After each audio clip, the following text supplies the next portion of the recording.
The First Holocaust. 6 million Jews died in the Holocaust. We all know that, don't we? But how do we know? And for how long have we known about it? The following presentation is based on the book The First Holocaust by Dawn Hedesheimer, which deals with the surprising origin of the 6 million figure. This book is volume 6 of the series Holocaust Handbooks, a steadily growing series of groundbreaking research into the biggest taboo of our modern society. It was first published in 2003 by Castle Hill Publishers and is currently available in its third edition of 2015. This presentation is divided into 3 parts. Part 1 tries to find the answer to the question, since when has the whole world known that 6 million died in the Holocaust? Historians usually refer to the Allied post-war tribunals at Nuremberg as the origin of the claim that 6 million Jews were murdered by the Nazis during World War II. Here, we trace back that symbolic number, starting with the Nuremberg trials in 1946 and going back in time to Hitler's rise to power in 1933. In the second part, we make a big leap back in time to the first time that the 6 million figure was used. And then we will go through a large amount of media reports claiming that Jews were suffering in Eastern Europe prior to, during, and after the First World War. Yes, the first, not the second. During the third and final part, I will give an overview on the appearance of the 6 million figure in the mass media throughout more than a century, and after summarizing our topic, I will briefly discuss what this all means. First, let's see what we are told by the experts as to why we know that 6 million died. When we dig into the matter, the surprising result is that for a long time after the Second World War, expert historians on this topic have stated that we actually don't really know at all. For instance, when asked during a trial in Germany in 1979, German mainstream historian Dr. Martin Broszut, who at the time was one of the worldwide leading historians in the Third Reich studies, stated that the 6 million figure was more of a symbolic figure rather than one that has been substantiated with solid demographic research. In fact, it took until the early 1990s for mainstream Holocaust historians to publish a study that claims to thoroughly investigate the question of how many Jews fell victim to the Holocaust. Its title translates as Dimension of Genocide. It was written under the aegis of Dr. Wolfgang Benz, who at that time was a German professor for studies on anti-Semitism of all things. The book has never been translated into any other language. As a matter of fact, this book was the reaction to a 1983 revisionist study that had challenged the accuracy of the 6 million figure. The cover image of its current edition is shown here to the right. In their attempt to refute that evil revisionist study, Benz and his colleagues got lucky because their research confirmed what has always been known. He wraps it up on page 17 of this book, where he states, "The bottom line indicates a minimum of 5.29 and a maximum of just over 6 million Jewish victims of the Holocaust." In an attempt to quell any skepticism about this lucky find, Benz asserts 3 pages later, "Of course the purpose of this project also was not to prove any preset figure, 6 million. Such an uncalled-for disclaimer might make skeptical minds suspicious, but we won't analyze this any deeper here." It is usually assumed that the Nuremberg Military Tribunal during 1945 and 1946 was the origin of the claim that 6 million fell victim to the Holocaust, and in fact, during that trial, 2 witnesses made claims to that end. First, we have Wilhelm Hittel, shown to the right. Hittel was a German Secret Service agent whose written affidavit was submitted to the court. It can be found on page 85, following in volume 31 of the published trial transcript. The affidavit is in German, and its decisive passage says, I translate, "Eichmann told me that in the various extermination camps, some 4 million Jews have been killed, while 2 more million perished in other ways." In his 1997 autobiography, the cover of which is shown to the right, Hittel confirmed to have heard those numbers from Eichmann. The second Nuremberg witness was Dieter Wislitzeny. He is the fellow I have marked with a red arrow in the picture. During the war, he was a German official working for Adolf Eichmann at the task of deporting Jews. He testified in person during the Nuremberg trial. His testimony can be found in Volume 4 of the IMT documentation, and the passage of interest here can be found on page 371, where it states, he, Adolf Eichmann, said he would leap laughing into the grave because the feeling that he had 5 million people on his conscience would be for him a source of extraordinary satisfaction. Note that Wislitzeny falls 1 million short of the required 6 million. Since Eichmann was on the run after the war, it has been speculated that he was used as a convenient scapegoat during the Nuremberg trials. But Eichmann ended up before his own trial some 15 years later, after he had been kidnapped by Mossad agents from his Argentine refuge in 1961. Interestingly, when he was asked during that trial whether the Jews he had deported knew what was awaiting them, he made some rather astonishing remarks. That trial was actually taped, and that footage is online on YouTube and elsewhere. Let's listen to this interesting passage. Die Leute draußen, die haben das lange nicht gewusst. Ich selber wusste es ja auch nicht, ob diese Transporte, zum Beispiel, wenn sie ins Generalgouvernement fuhren, dann wusste ich, dass ihnen überhaupt nichts passierte, solange Globoschnitt nicht gearbeitet hatte.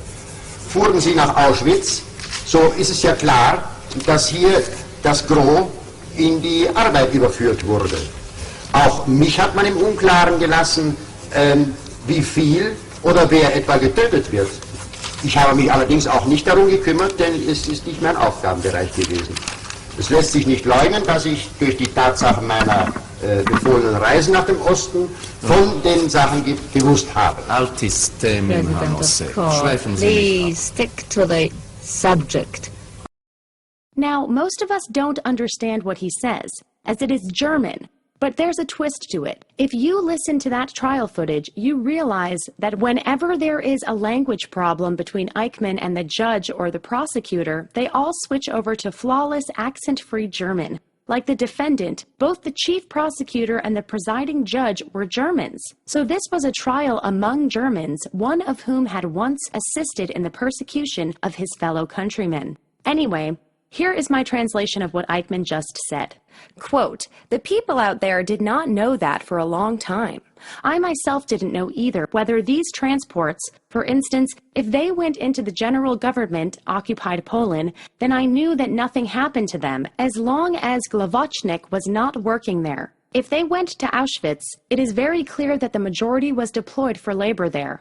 I was kept in the dark as well, how many or who would be killed, but I did not worry about that either, because that was not my area of responsibilities. It cannot be denied, though, that I knew about the things due to the service trips I was ordered to make to the East." Interestingly, a little after the scene we've just seen, Eichmann mentions that he has learned about some aspects of the Holocaust by reading Gerald Rettlinger's book, The Final Solution, which makes me think that his own recollections and thus his testimony might have been polluted by what he's learned after the war. But again, we won't go there because that would lead us too far astray.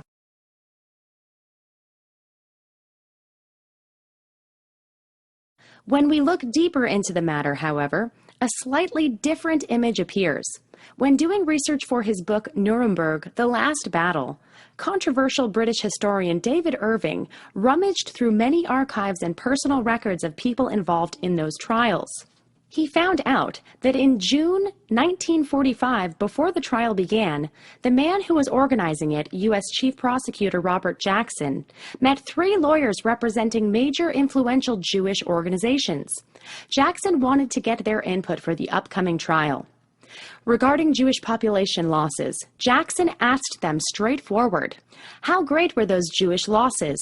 One of those lawyers, Dr. Robinson, responded spontaneously, 6 million. But how could he have known this?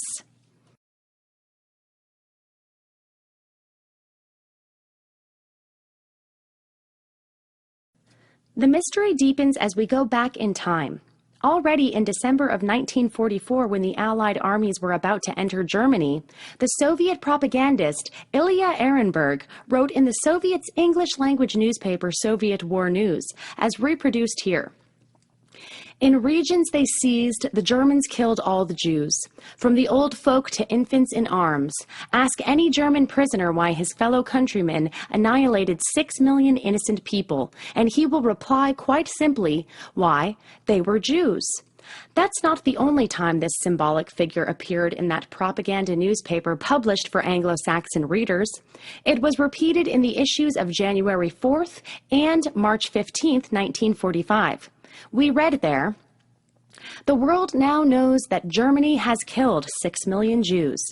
Those articles were rediscovered by the German historian Dr. Joachim Hofmann, who has reproduced them in the appendix to his 2001 book, Stalin's War of Extermination. See its front cover here on the right. Here the same question comes to mind. How could Ehrenberg know that 6 million had been killed before even a single Allied soldier had set foot onto German soil? In fact, Ehrenberg knew about those 6 million already much earlier. English newspapers were announcing in November of 1944 that Ehrenberg was about to publish a book on claimed German atrocities.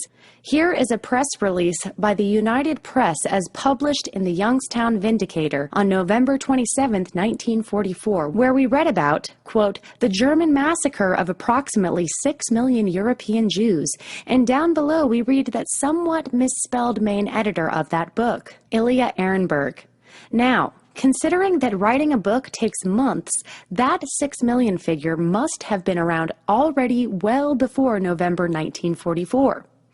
This book actually didn't get published in the Soviet Union at that time, probably because Stalin didn't want to emphasize the Jews' role as victims of the Germans. It appeared only many years after the war.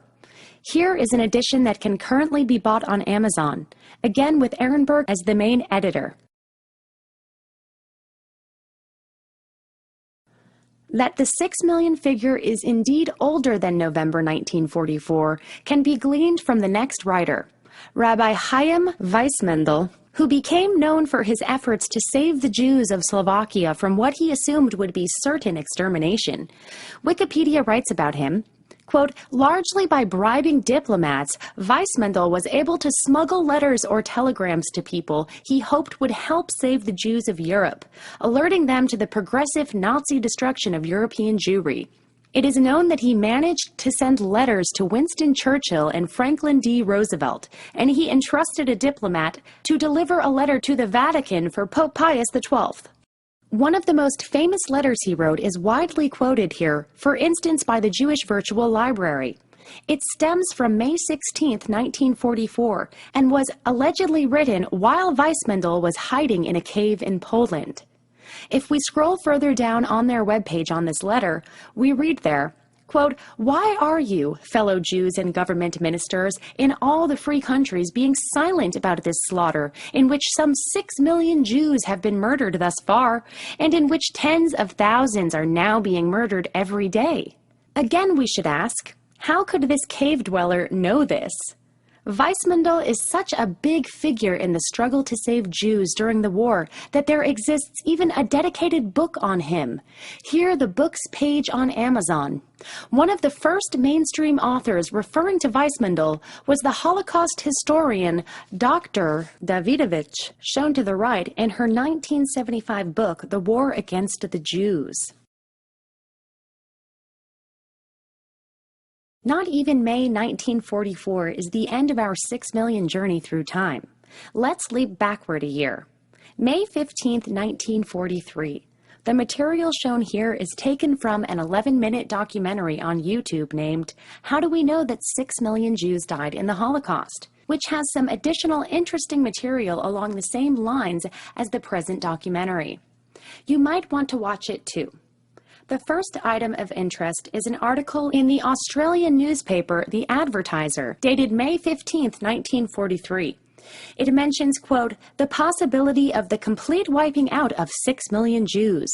So this article does not claim that 6 million have already been murdered, but that there is a chance that this will be done by the barbarian Hun. The next entry is from the Canadian Jewish Review from just a day earlier. Let's watch this brief video clip as it moves across that paper.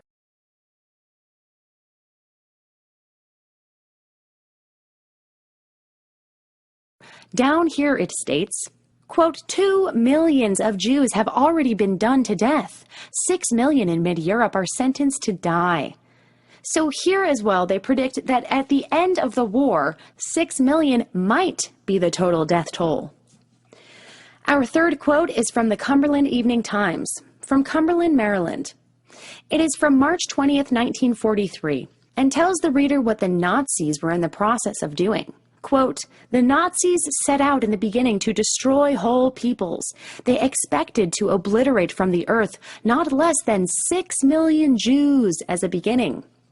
My last quote is from the New York Times of March 10th, 1943, where we read in a similar fashion that 2 million Jews have already been killed in Europe.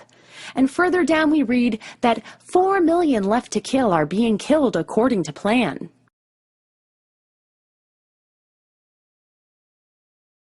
One month earlier still, America's Magazine, with the largest amount of readers, Reader's Digest, has a very interesting article which I want to briefly highlight here by showing an excerpt from the 9th episode of the excellent 4.5-hour documentary, 1/3 of the Holocaust, which you can find on YouTube. We might find the answer in Reader's Digest of all places. In February 1943, the usual millions of copies were dropped in rural, small-town, and suburban mailboxes all over the United States. You get an idea of what the magazine was like by a sampling of the article titles such as Vivas for Jorge Washington and Even Soda Pop Goes to War. At the time, Reader's Digest had the highest circulation of any magazine in the world. The issue had an article called Remember Us. It said on page 107 that by the end of the war, the Jews of Europe would be reduced from a minority to a phantom. In other words, there would be hardly any left. The author puts out a number. 6 million. That's quite a prediction considering this is in the middle of the war and that the main chambers at Auschwitz were still under construction. In Hilberg's book on page 885, we see that at the time, the main chambers at Auschwitz hadn't even been finished being built. So was the writer an investigative reporter stationed in Europe with access to good information, or a high-up government official? Actually, the writer was a Jewish Hollywood scriptwriter named Ben Hecht. His Internet Movie Database entry is huge. This story in Reader's Digest brought the Holocaust story to the heartland of America for the first time. Going back yet another year, let's turn to America's most prestigious newspaper, the New York Times. On December 13th of that year, this paper published an article on statements made by several rabbis throughout New York. Right in the middle of that article is the section of interest. It says there, quote, authenticated reports point to 2 million Jews who have already been slain by all manner of satanic barbarism, and plans for the total extermination of all Jews upon whom the Nazis can lay their hands. The slaughter of 1/3 of the Jewish population in Hitler's domain, and the threatened slaughter of all, is a Holocaust without parallel. Note the word Holocaust here. A week later, the New York Times reported that in addition to the 2 million already murdered, another 5 million were in danger of extermination. During the war years, the New York Times published a number of rather revealing articles on this and closely related issues, which were first analyzed by Dr. Butts in his 1976 book, The Hoax of the 20th Century. Here shown in its currently available 4th edition of 2015, which is Volume 7 of the Holocaust Handbook series.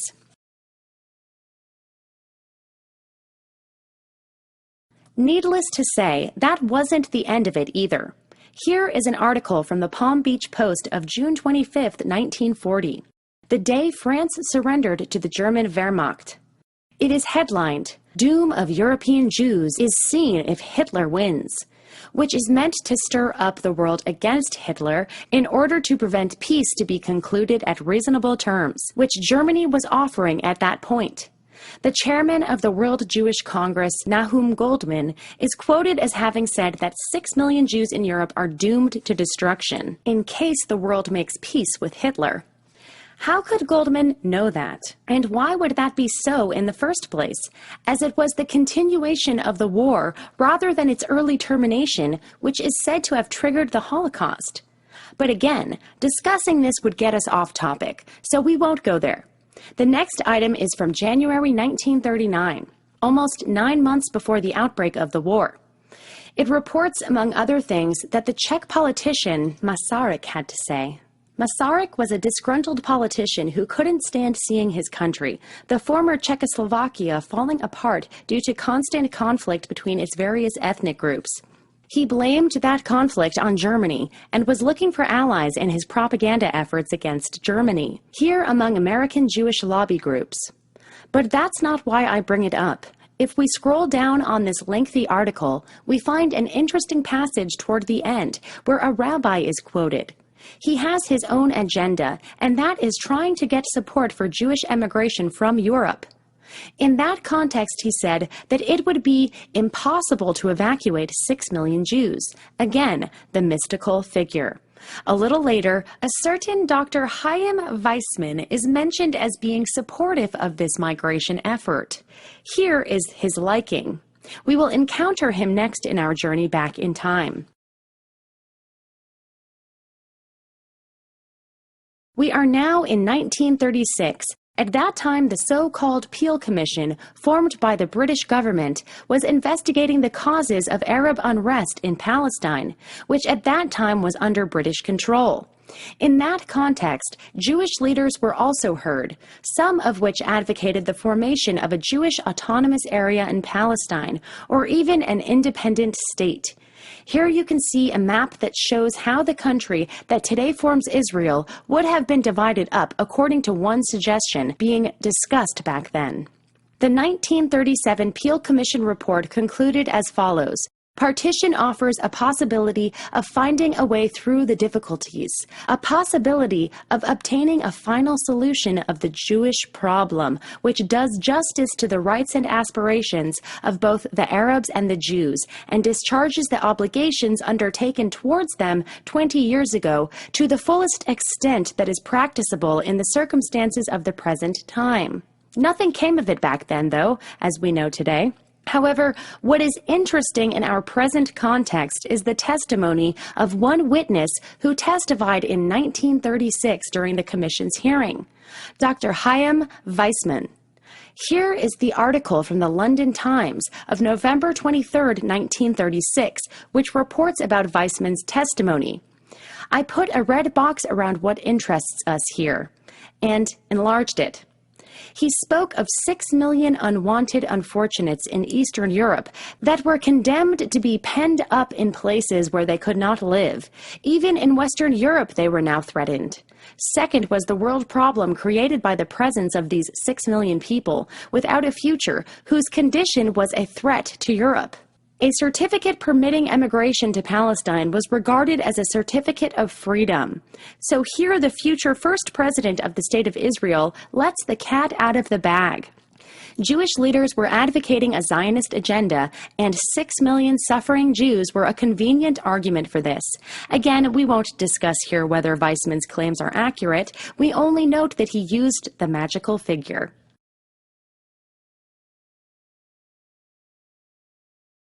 Let's look into 2 media reports during the first years of Hitler's reign. The first is from the newspaper of record, the New York Times, of September 8, 1935. This article is actually mainly about Jews in Poland, but it features what we are looking for. I quote, The first conference of the Federation of Polish Jews was being attended by 60 delegates from 18 countries representing 6 million Jews, although there is nothing in it about suffering Jews. The next media item sure is. It is from March 29, 1939, and addresses claimed persecutions of Jews in Germany. It says that the Joint Distribution Committee is now active in relief and reconstruction work in Eastern Europe, where 6 million Jews are involved. The work there is done through the office in Berlin. This brings up a topic which brings us to the second part of this presentation, because the Joint Distribution Committee mentioned here has been involved in Jewish relief activities for many years before Hitler came to power. 6 million Jews mentioned before Hitler came to power.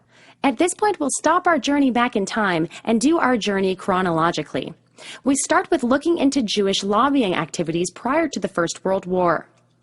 Then we will briefly look into what was going on during that First World conflagration, after which we will investigate Jewish fundraising campaigns between the world wars. Finally, we will follow the money to see what is really going on.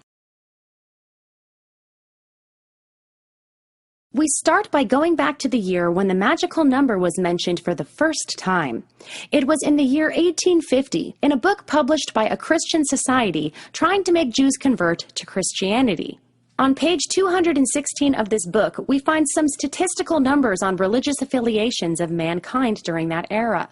Here it is, enlarged with the magical number underlined, claiming that among the billion people living on the planet, 6 million were Jews. The next occurrence we have located stems from the year 1866 in yet another Christian publication, which repeats the number from 1850 on its page 677. Probably in lack of any reliable demographic data, the number keeps popping up elsewhere, for instance in the New York Times of September 12, 1869, where we read under the headline, Sunday Notes, with reference to a new Jewish weekly that there are now living about 6 million Israelites, nearly one half of whom live in Europe. This is repeated again in the same newspaper on October 31st of that same year under the headline, Religious Intelligence. 20 years later, in a New York Times article of February 10, 1889, which actually asked the question, how many Jews are there? The number still hadn't changed. This makes me suspect that nobody was actually counting the Jews. They were just copying that figure from whoever wrote it first, since it was a round, sexy number.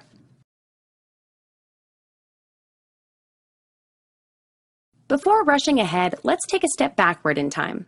On March 13, 1881, the Russian Tsar Alexander II was assassinated by political radicals.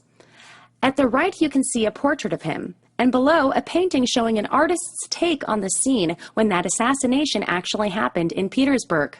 Since many political radicals in Russia were Jewish, pogroms against Jews flared up in Russia, lasting for more than a year. Although the Tsar's government didn't seem to have contributed to them, they were accused of not doing enough to put a stop to it.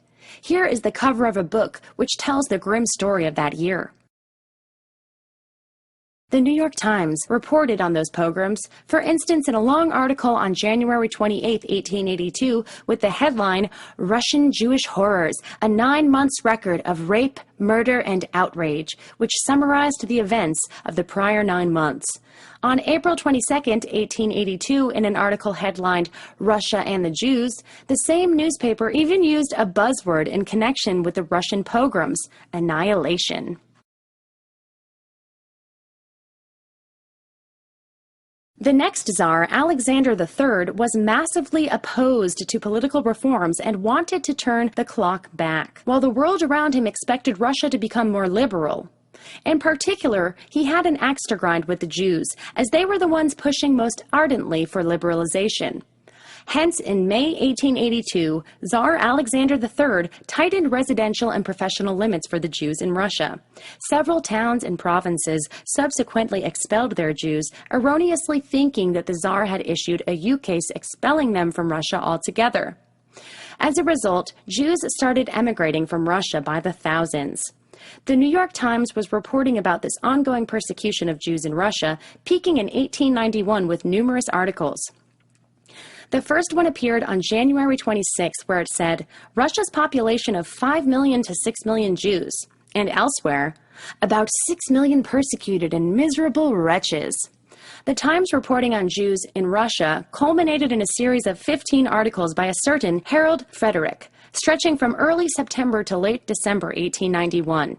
Almost all of them were printed on the front page.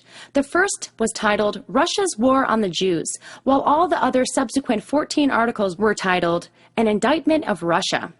The second sequel of this series of September 12th gave as the total number of Jews living in Russia, again an estimate of 6 million.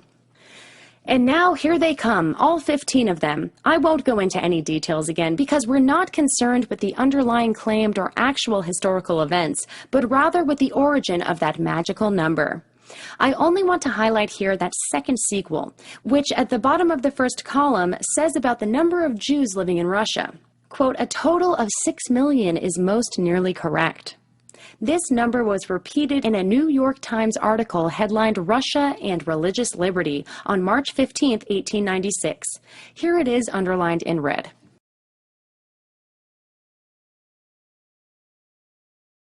During the reign of Tsar Alexander III, Russia wanted to get rid of its Jews, but no country would accept them.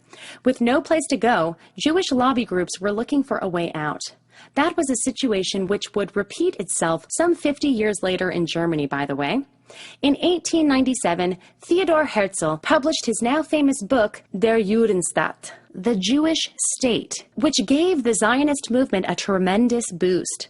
Jewish media and organizations increasingly lobbied for the emigration of Jews to Palestine and for the resurrection of Israel. For example, as the New York Times reports on June 11, 1900, during a Zionist mass meeting in New York, Rabbi Stephen Weiss said, "There are 6 million living, bleeding, suffering arguments in favor of Zionism." Although Russia started implementing serious liberal reforms with the succession of Tsar Nicholas II to the throne in 1894, Russia wasn't coming to rest. On April 19th through the 21st in 1903, an anti-Jewish pogrom occurred in the Russian town of Kishinev. On May 16th, the New York Times reported about the event, and way down toward the lower end of this long article we read, quote, "We charge the Russian government with responsibility of the Kishinev massacre. We say it is steeped to the eye in the guilt of this Holocaust." Yep, there it is, a Holocaust.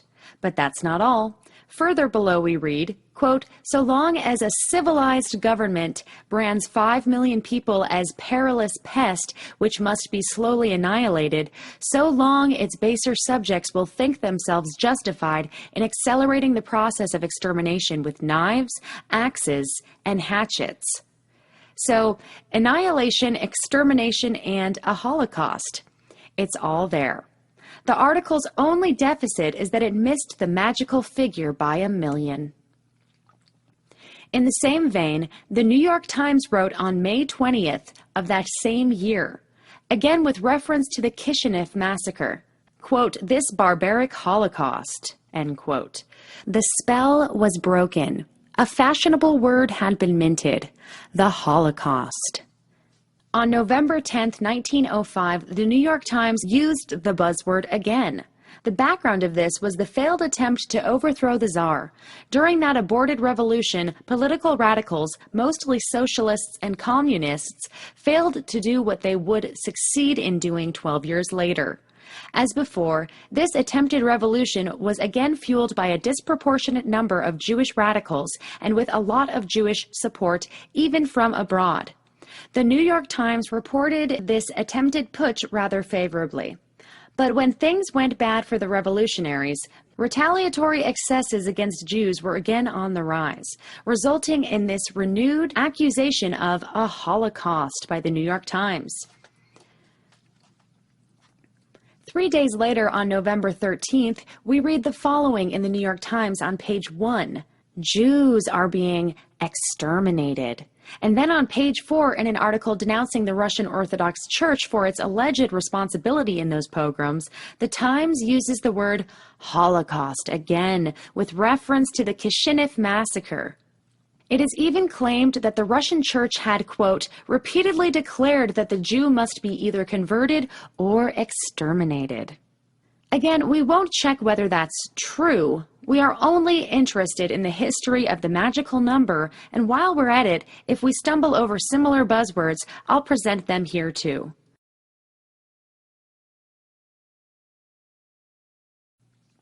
As we have seen during the previous slide, as we approach the First World War, things are heating up and Jewish lobby groups are pushing for a Jewish homeland.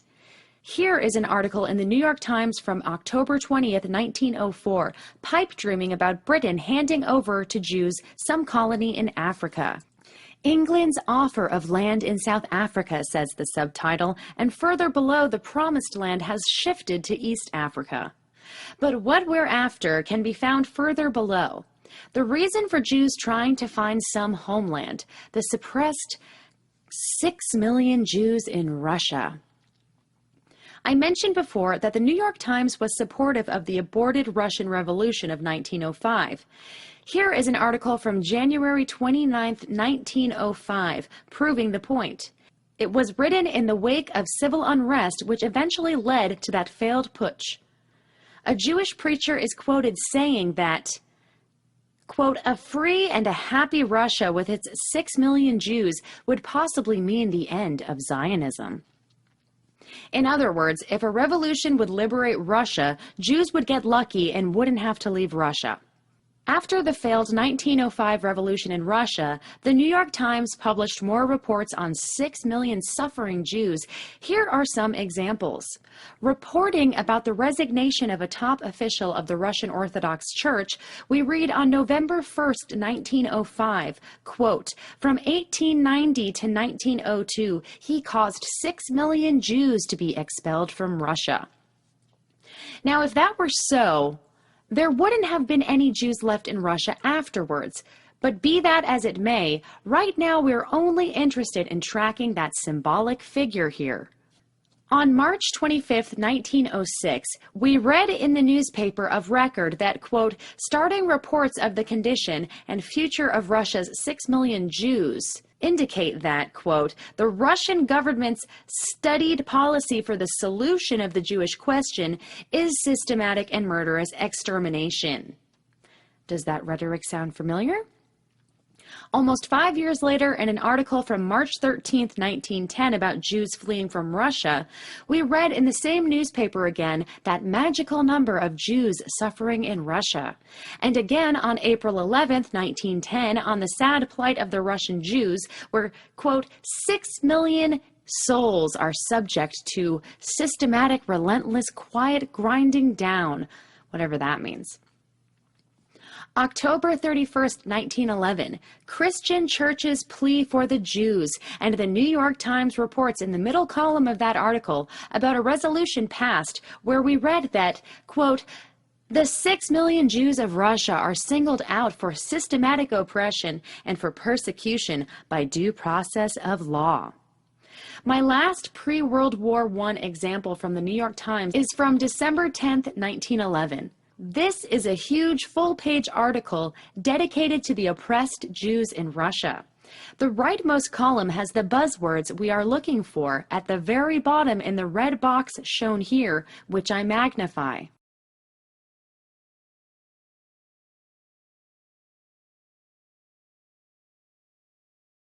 Now, the New York Times sure wasn't the only media outlet propagating that 6 million Jews were being persecuted and exterminated by Russia, but it was the most prominent and prestigious source to do so.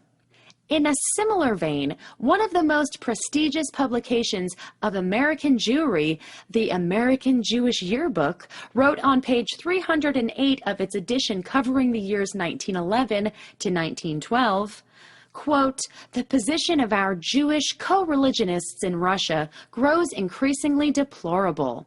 And further down, quote, Russia has since 1890 adopted a deliberate plan to expel or exterminate 6 million of its people.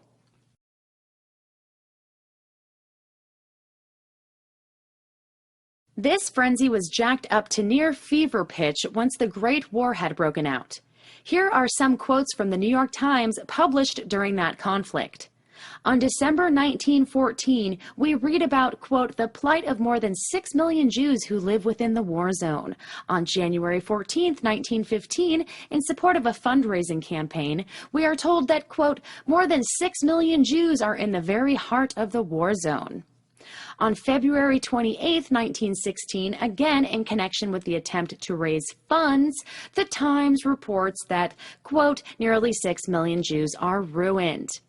Almost at the end of the war, on October 18, 1918, in an attempt to get $1 billion from American donors in support of whatever was happening in Russia back then, I think they had a quote-unquote successful revolution there for a change.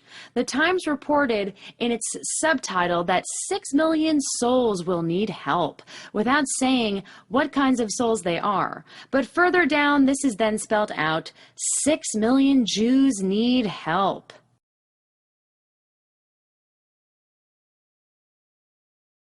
In the middle of the First World War, the American Jewish Committee published a booklet which played a major role in shaping public opinion in the U.S. as to the situation of Jews in Russia, because 25,000 free copies of this booklet were sent to leaders of U.S. society and molders of public opinion, including President Wilson, members of the Presidential Cabinet and Congress, and the media. The language used in this book was subsequently reused extensively by other sources, such as the New York Times. The general theme of this publication was that Jews in Eastern Europe experienced a unique suffering which was not experienced by any other group of people. The booklet claimed that Jews were uniquely denied elementary rights and that they were victims of government-sponsored persecution. What interests us here are buzzwords like 6 million and extermination. On pages 12, it's claimed that Russia has a campaign of extermination running against the Jews. On page 19, it talks about 6 million Jews living in squalor and misery.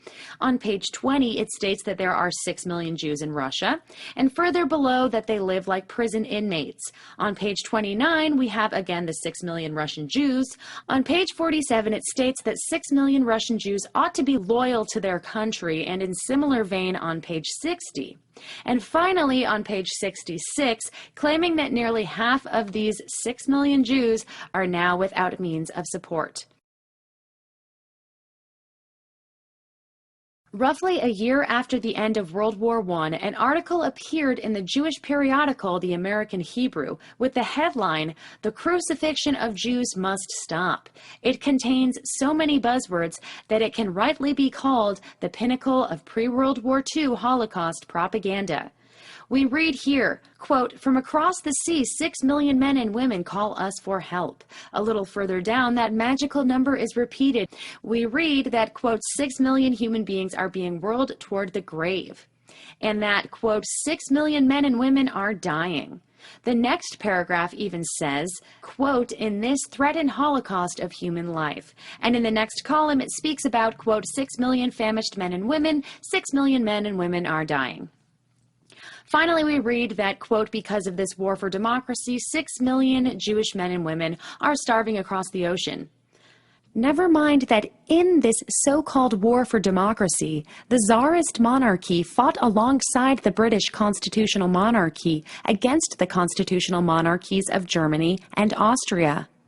Democracy had nothing to do with it, but again, we're not concerned with historical facts here outside of tracking down that symbolic figure, so I'll leave it at that.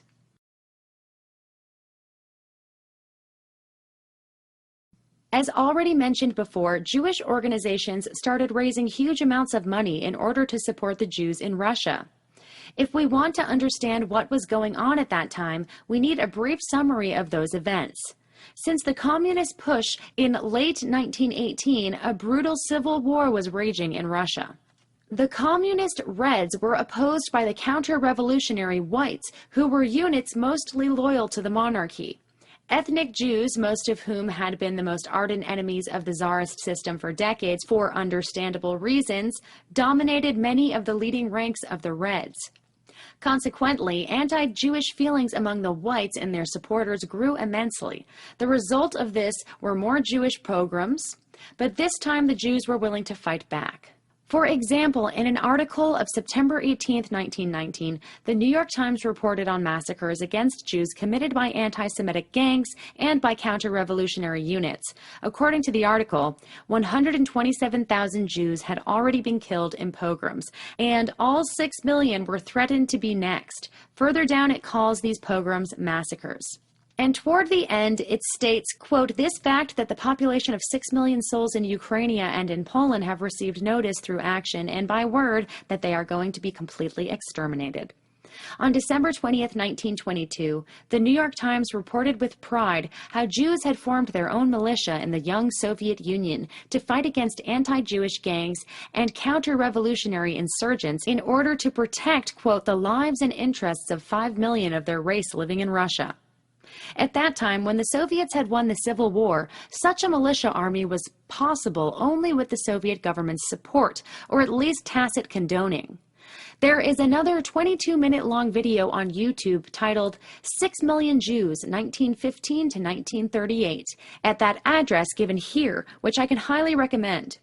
It shows a number of original newspapers of that time period and briefly highlights similar buzzwords as we are tracking here.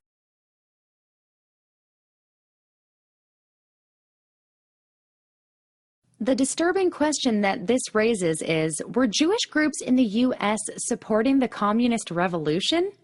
Fact is that by 1921, Jewish pressure groups in the U.S. feared a collapse of communist Russia, as they expected this to lead to a gargantuan pogrom against the Jews in Russia.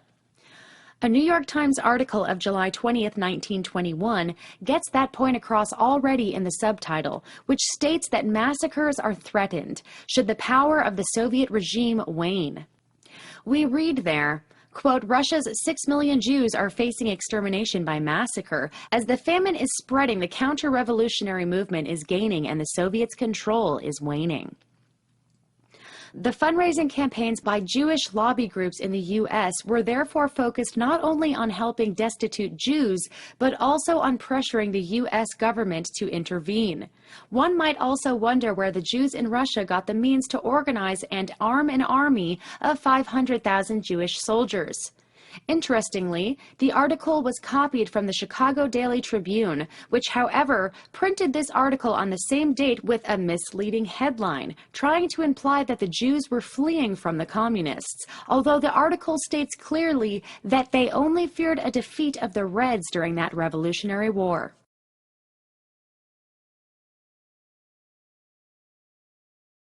Let's now quickly go through a number of ads and articles dealing with the fundraising campaigns initiated by Jewish organizations in the U.S. after World War I, with the aim of supporting Jews and their various projects in Europe and the Soviet Union, whatever those projects might have been. My first example is an article in the New York Times of November 12, 1919, which talks about 6 million starving Jews in Europe and about $30 million which have already been spent to help them. Here is another one from April 21st, 1920. Scrolling down, we find, well, this time only 5 million starving Jews in Europe. This is an ad published in the New York Times on May 1st of that same year. It's by the Jewish Joint Distribution Committee, and they are asking for big dollars to make sure that 6 million lives are no longer at stake.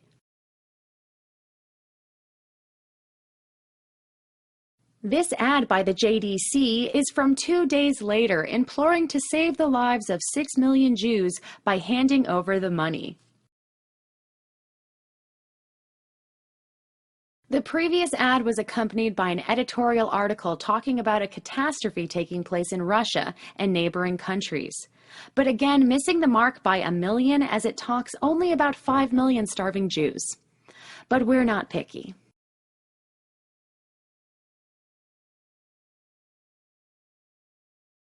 Two days later, yet another ad with the same spiel by the JDC. And in the same edition, 10 pages on, we find this ad also from the JDC.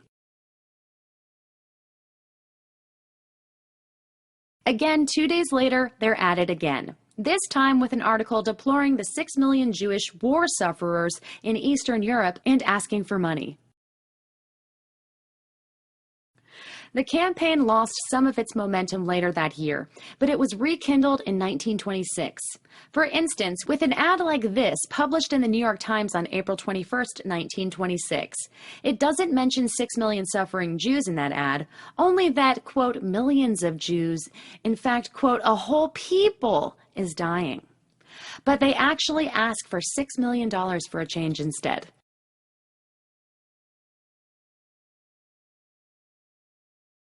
This one is from late 1926 and talks about 5 million suffering Jews, stating that the JDC has so far sent some $62 million to Jewish sufferers in Europe, which were, quote, distributed among those 5 million destitute Jews, but that more was needed. Not that all this fundraising helped much, because after almost 15 years of more or less uninterrupted fundraising, 6 million Jews were still dying in Eastern Europe, as the Montreal Gazette claimed on December 29, 1931. So the JDC wanted some $2.5 million more dollars. You get the picture. Let us now focus on what happened with all that money.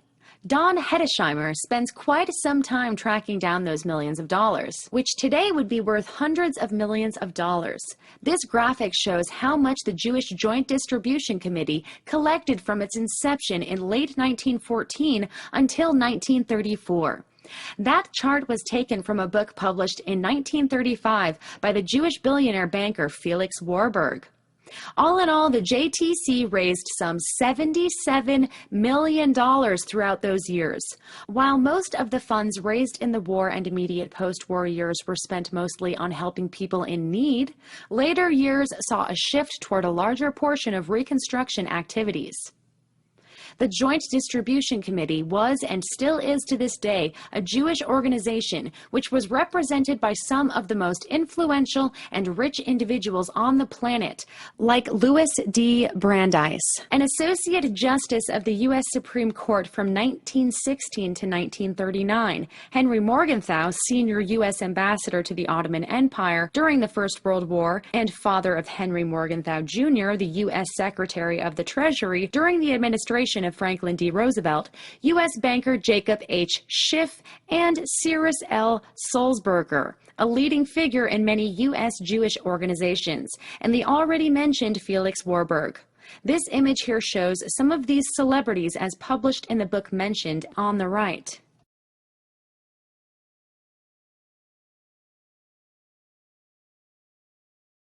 But that's not the whole story. Fact is that tens of millions of these dollars raised did not just serve emergency relief and reconstruction activities, as the JDC claimed in that chart just shown.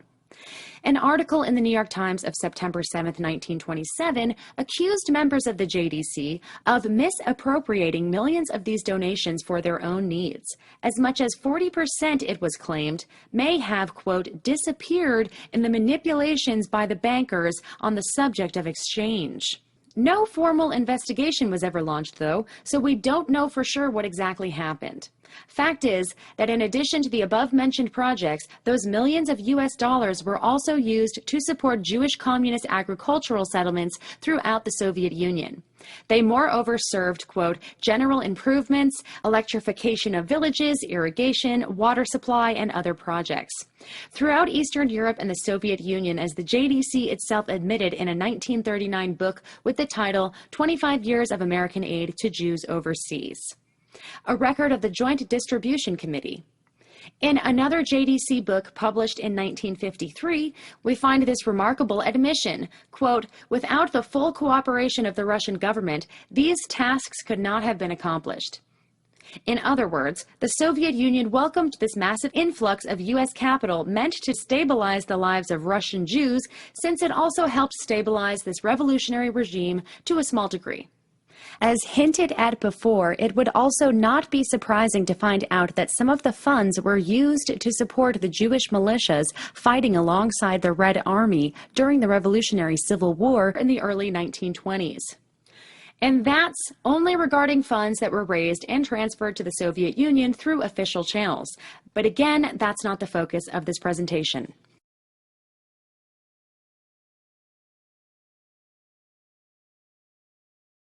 In the last part of this presentation, we will approach our topic in a broader, more general way. For this purpose, I have tapped into 3 databases which can be accessed online. First, we have the Library of Congress search engine of historic American newspapers, which featured digitized U.S. newspapers from 1836 to 1922. I have searched it for the terms 6 million Jews, both written out and as a number.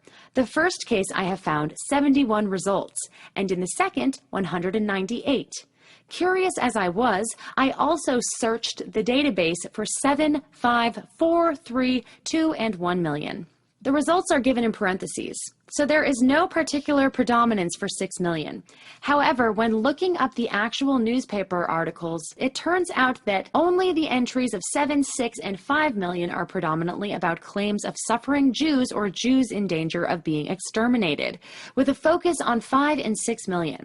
Lower figures are usually about some mundane issue, like how many Jews live in New York or in the US, or some other country, for instance. Here are 3 examples of entries I have found using this database which meet our criteria. I will just scroll through them without boring you with even more details. If you want to read it, just pause this video. I have done the same kind of search on the New York Times database at the address given, and for editions spanning from 1851 to 1939.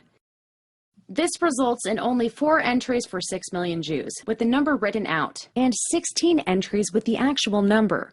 Results for other round million figures are again listed in parentheses, where the same observation applies as mentioned before.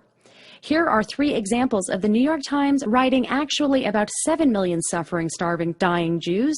Stop the video to read details if you wish. I've also searched the database of the Chicago Tribune, but the results there are rather meager. After all, the New York Times was owned and run by Jews, whereas the Chicago Tribune was not. This may account for the difference, but the Chicago Daily Tribune, as it was called back then, was not immune to the 6 million propaganda either, as this example of 1919 shows, which states that, quote, more than 6 million Jews are suffering. Now, if you think I have presented a lot of material published prior to the end of the Second World War which refers to 6 million suffering and dying Jews, think again. Because there is more, and the most comprehensive list I've seen so far, spanning from years 1990 to the end of World War II with currently 278 entries, can be found on the internet address listed here. Don't worry, we won't get into any of them here. I'll just let some of the first entries scroll through to give you an impression. If you are interested in the entire list, you can get there also by simply entering the Google shortcut goo.gl/H8AUQJ. Now, if you are trying to convince a skeptic, this list might not do the trick, because anyone can make up such a list. In that case, you'd have to present not just the source information, but the reproductions of the actual newspaper articles. And guess what? That's been done by a very diligent researcher as well. It has been published as an ebook with the title 6 Million Open Gates, whose cover is shown here. It can be downloaded free of charge at the address given. If that's too much to type, just use the Google shortcut. This book contains reproductions of 240 media items between 1900 and late 1945. I'm showing here only the first 21 entries. The author of this book has gone to great lengths and huge expenses to put this work together. So in case you need to see the actual article to believe it, just grab an electronic copy of that book. And make no mistake, this list is still not complete.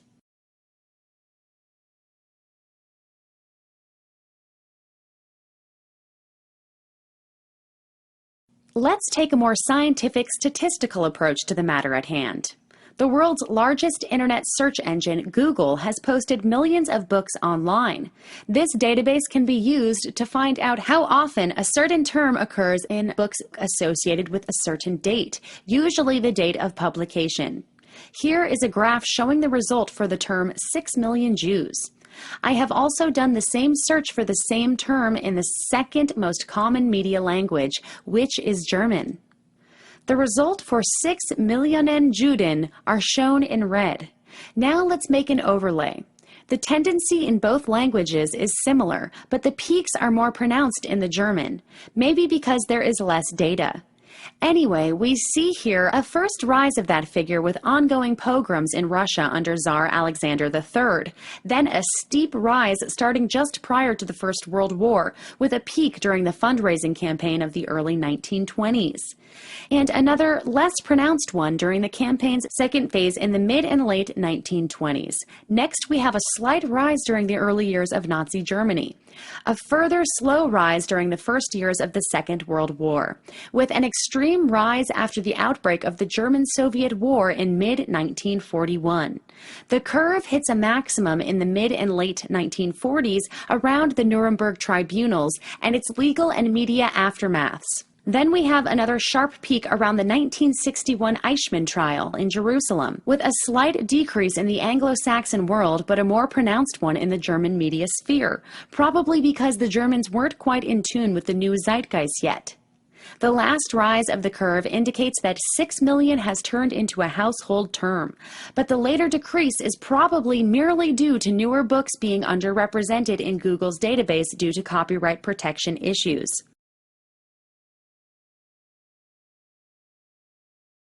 Let's summarize what we've learned. The term 6 million Jews could be found in Anglo-Saxon media reports ever since the world's Jewish population had reached roughly 6 million in the mid-1800s. The anti-Jewish pogroms and legal measures in Russia after the assassination of Tsar Alexander II in 1881 made 6 million Jews a buzzword. Terms like extermination and Holocaust made their first appearance in this context at the dawn of the 20th century. During the aborted communist revolution of 1905, these words were even used together with an alleged solution of the Jewish question as a policy of murderous extermination. The First World War, with its subsequent Russian/communist revolution, which was very popular among many Jews both in Russia and abroad, resulted in further hardship for the Jews in Russia. This, in turn, led to a steep increase in the use of these buzzwords. Fundraising campaigns in the U.S. for Jews in Eastern Europe kept those terms in the media during the early and mid-1920s. The rise of National Socialism in Germany steadily reinvigorated the use of these terms from the very beginning of the Third Reich. We conclude, therefore, that we have known since the 1880s that 6 million Jews have been threatened more or less continuously with extermination in a Holocaust. So what, you may ask? What is this supposed to prove, if anything? Well, here are some tough questions. In 1882, was there a struggle for the annihilation of Jews? In 1903, did the Russian government decide that Jews must be annihilated so that they underwent a process of extermination in this barbaric Holocaust? In 1905, was there a Holocaust in which Jews must be exterminated? In 1906, was the Russian government's policy to solve the Jewish question by way of murderous extermination? In 1911, had Russia adopted a plan to exterminate 6 million Jews? In 1915, was there a Russian campaign of extermination against the Jews? In 1919, were 6 million Jews dying in this threatened Holocaust? Were 6 million Jewish souls going to be completely exterminated? In 1920, was it necessary to save 6 million Jews from extermination? In 1921, were Russia's 6 million Jews facing extermination by massacre? In 1926, was the whole Jewish people dying? To ask these questions in such a condensed form means to answer them. Because what we are dealing with here was exaggeration and hyperbole. Fact is that prior to the Communist Revolution, Holocaust and extermination claims were exaggerations used to lobby for facilitation of Jewish immigration to the U.S. and to other countries, creation of a Jewish national homeland, and regime change in Russia. Once that regime change had been accomplished in Russia at the end of World War I, Holocaust and extermination claims didn't cease, but rather continued. This time, these exaggerations were used to raise funds meant to assist Jewish communities in Eastern Europe, to prevent success of the Tsarist counter-revolution, and thus to effectively stabilize the fledgling communist regime in Russia. The advent of the Third Reich led to the repetition of some of the patterns. Holocaust and extermination claims were exaggerated, at least until the outbreak of the German-Soviet War, which was by its very nature a counter-revolutionary war. These exaggerations were again used to lobby for facilitation of Jewish immigration to the U.S. and to other countries, creation of a Jewish national homeland in Palestine, and finally, regime change in Germany. We all know the outcome of that struggle. Okay, so Holocaust, extermination, 6 million Jewish victims, and a murderous solution to the Jewish question, all these are recycled terms, so to say. But what about gas chambers? They surely must be genuinely linked to the Third Reich, right? Well, the truth is, no. On March 22, 1916, during the worst part of the First World War for Britain, the traditionally anti-German newspaper, the Daily Telegraph, published an article with the title, "Atrocities in Serbia." In this subtitle, it mentions 700,000 victims. Now, all historians, without exception, agree today that this news report was false atrocity propaganda. But let's read it. It says, quote, "According to reliable information," yeah, sure, "the victims of the Austrians and Bulgarians exceeded 700,000. Whole districts with towns and villages have been depopulated by massacres. Women, children, and old men were shut up in the churches by the Austrians and either stabbed with the bayonet or suffocated by means of asphyxiating gas. In one church in Belgrade, 3,000 women, children, and old men were thus suffocated." End quote. Okay, so that was atrocity propaganda. A lie designed to stir up the war-weary British public so they would keep up the fight against their German brothers who were offering peace since 1915. Compare the previous article with this one, though, which was again published by the rapidly anti-German Daily Telegraph. This one on June 25, 1942. Britain was again embroiled in a fratricidal war against their German brethren, but this time the 700,000 victims are already announced in the main title, and the gas chambers have become mobile.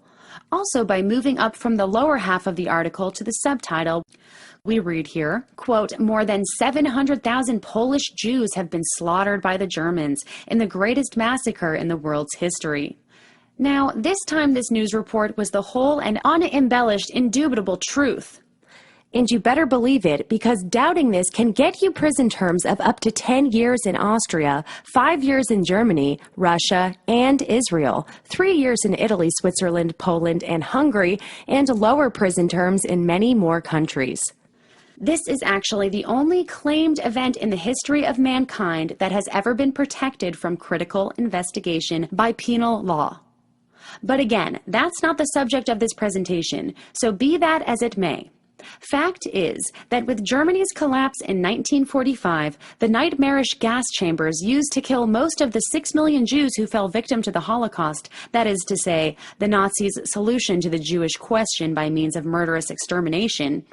Note that any resemblance of the terms used here with those used during past events is purely coincidental. These gas chambers were a matter of the past. Gone for good. Done. Wrong again. False war propaganda struck again in 1991 when the world was gearing up to wage a war against Saddam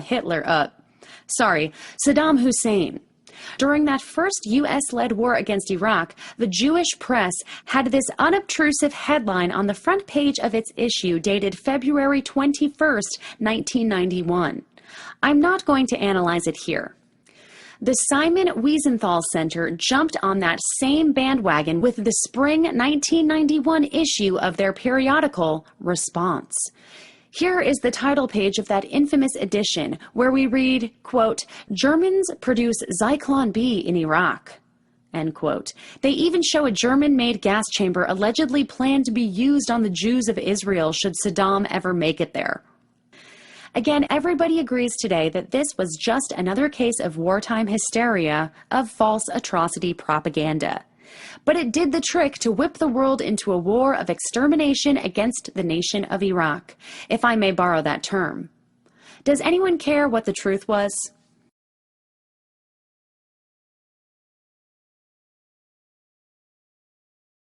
So at the end of this presentation, let's pose that initial question again.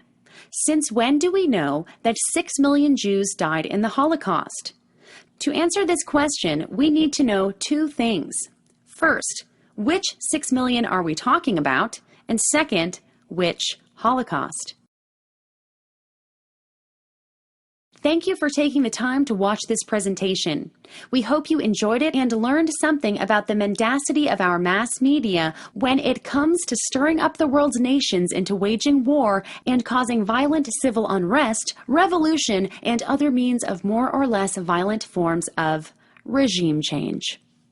And if you would like to read the book upon which this presentation is based, you can find it on Amazon or anywhere else books can be bought. Or go to www.holocausthandbooks.com for more information.